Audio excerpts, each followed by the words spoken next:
حضرت مجدد الفسانی سرہندی رحمۃ اللہ نے لکھا ہے کہ میں جب ان کو عالم کشف میں دیکھتا ہوں تو مقربین بارگاہ میں پاتا ہوں، اور جب ان کی کتابیں دیکھتا ہوں تو مملو الضلالت است، گمراہی بھری ہے ان کی کتابوں۔ وجہ اس کی یہ کہ جو نسخہ ان کے سامنے تھا حضرت مجدد رحمۃ اللہ علیہ کے، اس پہ بہت سی عبارات تھیں جو لوگوں نے اپنے پاس سے شامل کی تھی۔ ہم آپ کو بالکل تازہ ایک بات سناتے ہیں، ممکن ہے کہ کبھی کسی کے کام آئے۔ حضرت امام مہدی علیہ السلام کے متعلق روایات کی جستجو تھی تو ایک روایت کہیں مل نہیں رہی تھی۔ یہ اسی ہفتے کی بات ہے، 3 یا 4 روز قبل۔ تو میں خیال آیا کہ حضرت مہدی پیدا ہوں گے، اور ہمارا عقائد کی کتابوں میں بھی یہ تذکرہ ہے کہ وہ 40 سال کے ہوں گے، پھر بادشاہ پہ اختلاف وغیرہ وغیرہ۔ اور اہل تشیع کے جو امام مہدی ہیں، اس وقت ان کی عمر 1000 سال سے زیادہ ہوگی، کیونکہ ان کے مطابق وہ جا کے غار میں چھپ گئے اور قرب قیامت میں ظاہر ہوں گے۔ اور پھر ہمارا ان کا فرق یہ بھی ہے کہ ان کے نزدیک امام مہدی علیہ السلام وہ اولاد ہوں گی حضرت حسین رضی اللہ عنہ، اور ہمارے نزدیک وہ سیدنا حسن ابن علی رضی اللہ عنہما کی اولاد میں سے ہوں گے۔ اور ہماری دلیل یہ ہے کہ سیدنا علی رضی اللہ عنہ اپنے بیٹے صاحبزادے سیدنا حسن ابن علی رضی اللہ عنہ ان کو دیکھ کر فرماتے تھے کہ مہدی میرے اس بیٹے کی نسل سے ہوگا، اور یہ بات سیدنا علی رضی اللہ عنہ کیسے کہہ سکتے ہیں جب تک کہ انہوں نے یا تو پھر عالم کشف میں کوئی چیز دیکھی ہوگی، ان کا مکاشفہ ہوگا، اور یا پھر حضور اقدس صلی اللہ علیہ وسلم سے انہوں نے یہ بات سنی ہوگی۔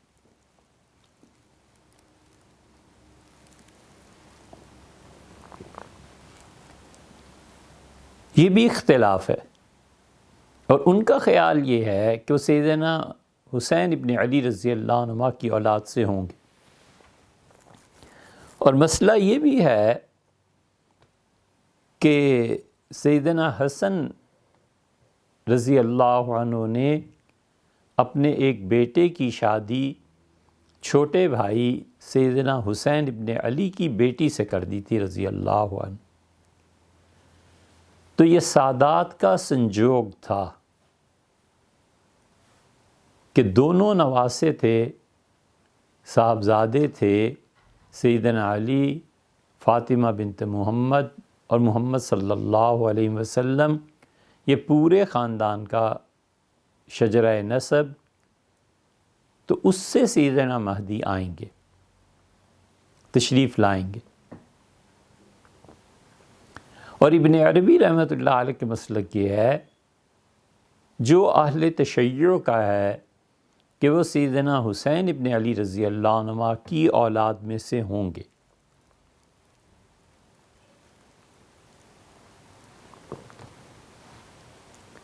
ابن عربی لکھتے ہیں کہ مکہ مکرمہ میں میری ملاقات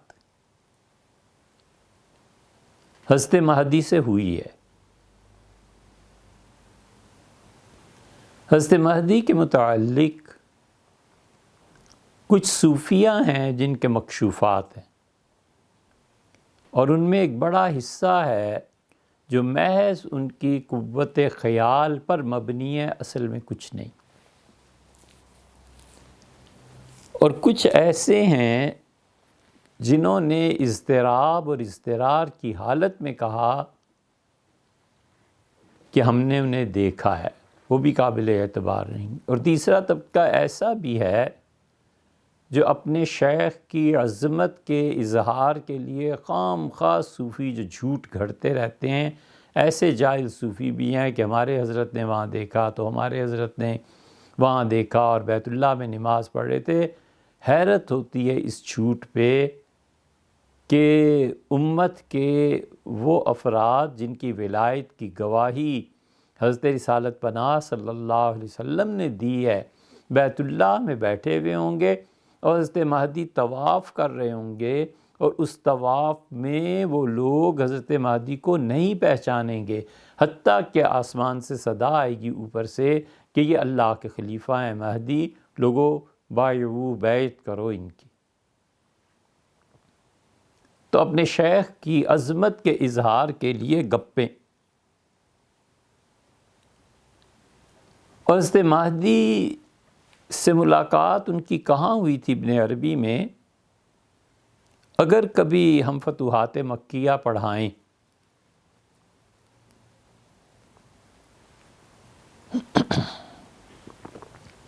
تو ہم یہ کہیں کہ یہ ملاقات اس جہان کی نہیں تھی، یہ عالم ارواح کی ملاقات تھی، اور وہ ارواح جنہیں قیامت تک پیدا ہونا ہے، ان میں سے کسی روح کی جو آج سے 1000 سال کے بعد آئے گی، آج کی کسی صوفی سے ملاقات ہو جائے بالکل مشکل نہیں ہے، اور خود کتاب اور سنت اس بات کی گواہی دیتے ہیں۔ حضرت رسالت مآب صلی اللہ علیہ وسلم نے معراج میں بہت سے ایسے لوگوں کو عذاب میں مبتلا دیکھا تھا جن کا دنیا میں وجود ہی اس وقت نہیں تھا۔ سود کے متعلق آپ نے لوگوں کو دیکھا تھا کہ سود کھانے والے کا اور سود لینے والے اور دینے والے کا یہ حشر ہو رہا ہے، اور شریعت نے اس وقت تک سود کو حرام ہی قرار نہیں دیا تھا۔ یہ تو سود مدینہ منورہ میں حرام ہوا ہے، یا بعض روایات کے مطابق مکہ میں حرام ہو گیا تھا، لیکن رسول اللہ صلی اللہ علیہ وسلم نے 2 نظام ایسے تھے جن میں پوری مملکت ایک ایک گھر اٹکا ہوا تھا، اور ان میں سے بھی ایک کو قطعاً ناجائز قرار دیا،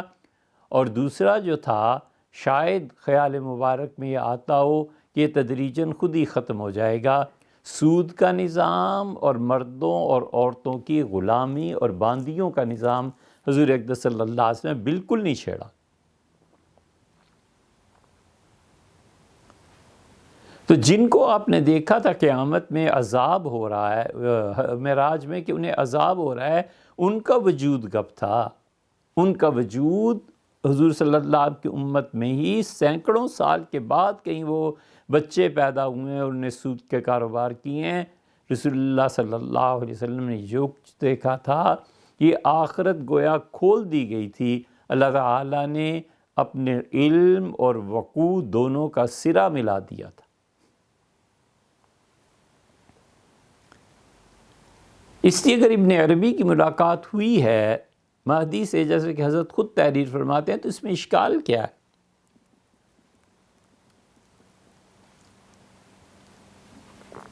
روح کا ادراک اور روح کے تصرفات کہیں زیادہ واضح اور کہیں بڑے پیمانے پر ہوتے ہیں بنسبت اس کے کہ روح جو انسانی جسم میں قید رہتی ہے، اس کو کچھ نہیں پتہ ہوتا اتنا زیادہ، اس لیے کہ اپنے جسم کے تابع ہے، بیچاری کیا کرے مگر جب وہ جسم سے آزاد ہوتی ہے۔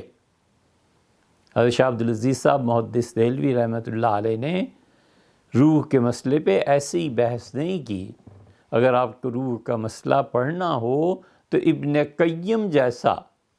جو عام اصطلاح میں وہابی حضرات کے امام ہیں، اور شیخ الاسلام ابن تیمیہ رحمۃ اللہ علیہ جیسا آدمی حضرت مجدد اور شرف الدین یحییٰ منیری، یہ سارے لوگ روح پر بحث کرتے ہیں جب تک وہ نہ پڑھا ہوا ہو۔ کس نے کہا ہے کہ ان معاملات میں دخل دیں؟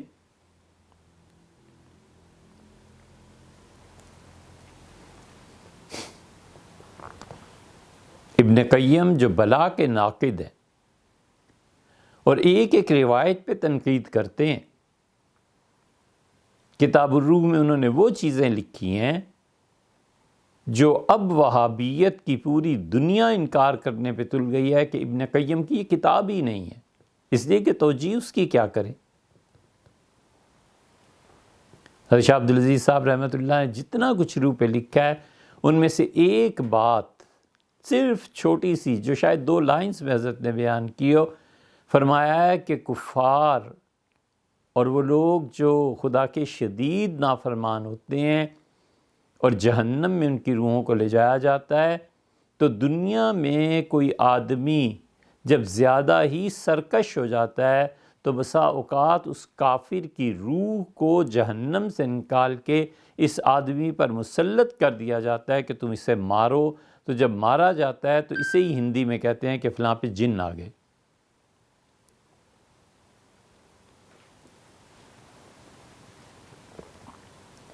اس لیے پڑھنا چاہیے۔ تو ابن عربی نے لکھا ہے کہ حضرت مہدی سے ان کی ملاقات وہاں ہوئی تھی، مکہ مکرمہ میں، اور یہ فتوحات مکیہ ہے۔ حضرت رسالت مآب صلی اللہ علیہ وسلم نے ان سے کہا تھا کہ یہ لکھے، اور انہیں ادب سے معذرت کر لی، یہ باتیں لوگ نہیں سمجھ پائیں گے، تو فرمایا کہ اگر تم نہیں لکھو گے تو زندہ آگ میں جلا دیے جاؤ۔ یہ فتوحات مکیہ ہے۔ اس میں انہوں نے جہاں سیدنا حسین رضی اللہ عنہ کی بات کی ہے، ہم نے جب پڑھا تھا اسے تو بعض چیزیں ظاہر ہے کہ ہر ایک کو یاد رہتی ہیں کہ فلاں کتاب میں یہ پڑھا تھا۔ تو جو موجودہ نسخہ لبنان سے چھپا ہے، ہم خود اسے وہاں سے خرید کے لائے تھے، اس کی 3ری جلد میں ایک بڑی اچھی بحث ہے، اسے دیکھنے لگے تو خیال میں آیا کہ یہ ابن عربی کی عبارت نہیں ہے۔ جس نسخے کو ہم نے پڑھا تھا اس میں سارا نسب نامہ بیان کیا تھا انہوں نے، تو یہ کیا یہاں پر تو اتنی چھوٹی سی عبارت ہے۔ اب جتنے نسخے تھے ہمارے پاس ان کو ہم نے دیکھا، حتیٰ کہ شبہ ہونے لگا کہ شاید ہم بھول گئے۔ پھر اچانک یہ احساس ہوا کہ الیواقیت والجواہر میں علامہ شعرانی رحمۃ اللہ علیہ نے اس عبارت کو ایک جگہ نقل کیا ہے، تو دیکھتے ہیں کہ وہاں جو عبارت ہے وہ کیا ہے۔ یہ شیخ کی وہ کتاب جو شعرانی رحمۃ اللہ کی کھولی تو بالکل وہ چیز ذہن میں تھی کہ ہم نے فلاں نسخے کسی نسخے میں اس چیز کو پڑھا تھا، پورا نسب امام مہدی کا بیان کیا گیا ہے اور یہاں پہ تو نسب بیان ہی نہیں کیا گیا۔ تو ٹھیک وہی چیز شعرانی رحمۃ اللہ علیہ نے الیواقیت والجواہر میں لکھی تھی۔ یہ پہلا سہارا ہمیں ملا کہ الحمدللہ وہ جو چیز پڑھی تھی واقعی وہ ہے کہیں۔ اب انٹرنیٹ پہ ڈالا، ایک دوست ہیں انہوں نے، اور انہوں نے کہا کہ وہ جو تمہارا اشکال ہے یہ نسخہ اور ہے اور وہ اصل نسخہ ہے، اور یہ جو نسخہ انہوں نے لبنان والوں نے چھاپا ہے اس میں تبدیلی ہوئی ہے۔ اسے کہتے ہیں تحقیق، اور اسے کہتے ہیں پتا ماری کی محنت۔